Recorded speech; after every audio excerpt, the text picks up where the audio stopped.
Hasan Basri rahimahullah pernah lewat di rumah seorang wanita. Wanita ini Bapak Ibu sekalian lagi marah sama anaknya. Ibu lagi marah sama anaknya. Tidak tahu anaknya buat apa, pokoknya marah besar. Anaknya sampai nangis, didorong keluar dari pintu, ditutup pintunya sama ibu itu.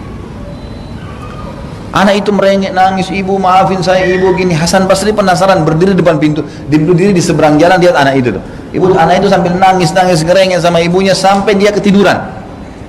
Anak itu kena lamanya nangis, ibu tolong, tidur.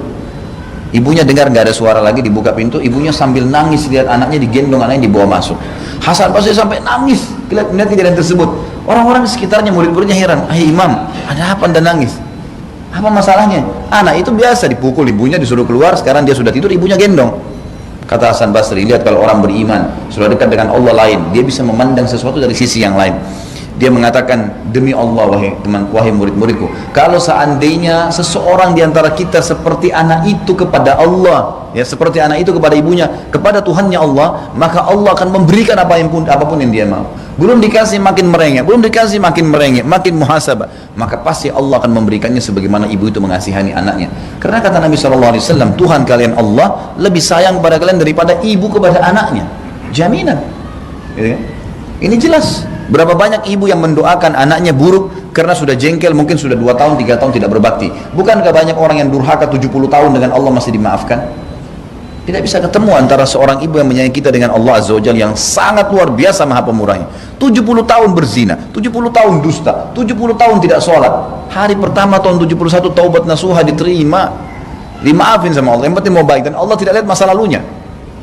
Ada seorang wanita pernah berbicara dengan syekh di Saudi, dia mengatakan, Syekh, saya ini pezina dari negara luar, bukan di Saudi, saya pezina.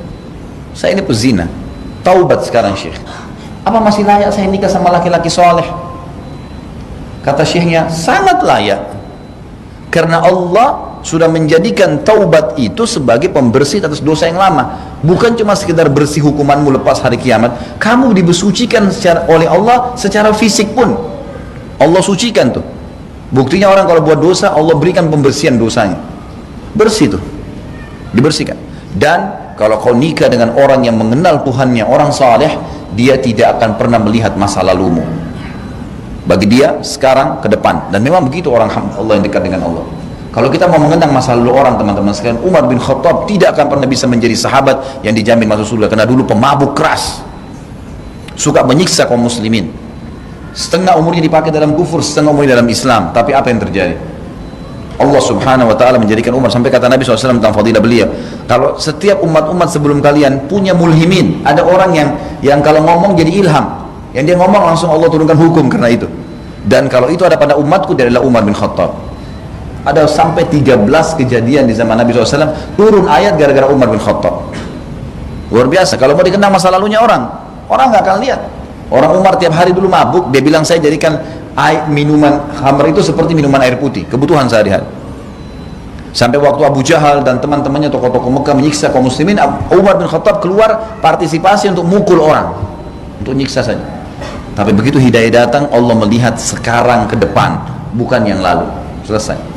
Sampai konsep hidup kita sangat jelas. Masa lalumu, taubat kalau salah, bersyukur kalau benar. Hari ini milikmu, besok kamu cuma bisa memprogramkannya. Maksimalkan hari ini. Islam jelas, orang beriman baginya tatanan hidupnya jelas. Jadi ini niatnya luar biasa. Allah subhanahu wa ta'ala menghubungkan antara niat yang sekarang, yang lalu kita tinggal taubat, Allah terima taubatnya. Yang sekarang kita mau niat yang terbaik, Allah kasih. Kedepannya kita programkan, belum dilakukan sudah dikasih pahalanya. Harusnya kita paham bagaimana Islam dan Allah subhanahu wa ta'ala memudahkan semua itu buat kita.